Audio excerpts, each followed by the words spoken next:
Hola, ¿qué tal? Yo soy Bianca y voy a pasar a explicar cómo se ve reflejado en una situación real la curva de Phillips. La expliqué muy teórica y matemáticamente. El dólar oficial está hoy 7 de agosto del 2021, 96 pesos, y el dólar blue está a 175 pesos con 50 centavos. Phillips decía que cuando hay un aumento en la tasa de desempleo, eso conlleva a una disminución en la tasa de inflación, en la variación de la inflación. Y lo contrario, que cuando hay una disminución del desempleo, hay un aumento de la inflación. Y uno se pondría a pensar cómo tiene sentido esa relación. Entonces, pongámonos a pensar. Cuando disminuye el desempleo, se entiende que es porque las personas que estaban desempleadas ahora tienen trabajo. Ahora que tienen trabajo, significa que los empresarios tienen más empleados y por lo tanto más salarios que pagar.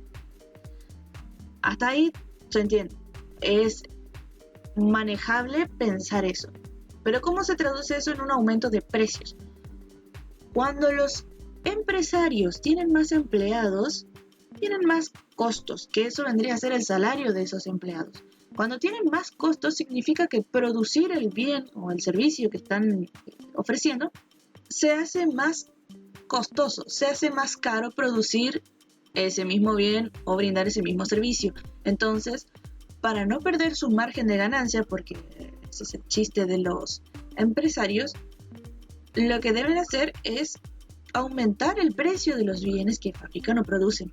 Entonces, es ahí donde se ve reflejada el aumento de la inflación cuando disminuye el desempleo.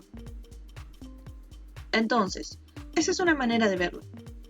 Otra manera de verlo es que, por el lado de los empleados, cuando son muchos empleados trabajando en un mismo rubro, bajo un mismo gremio, un mismo sindicato, significa que tienen mayor capacidad para pedir aumentos o mejoras salariales, ¿sí?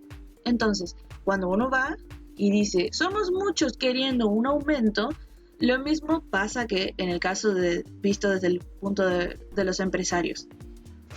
Quieren aumentos salariales, aumentan los salarios, aumenta el costo de fabricación de los productos y por lo tanto van a tener que aumentar el precio de los bienes para no perder su margen de ganancia los empresarios.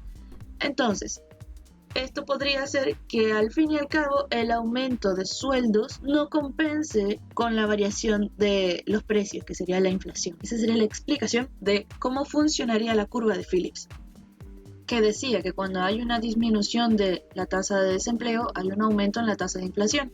Y que cuando hay un aumento en la tasa de desempleo, hay una disminución en la inflación. Porque como tienen menos empleados, porque aumenta la tasa de desempleo, aumenta la cantidad de gente sin empleo, tienen menos salarios que pagar, por lo tanto no es necesario mantener un margen de ganancia tan alto porque no hay grandes costos de producción o fabricación. Gracias.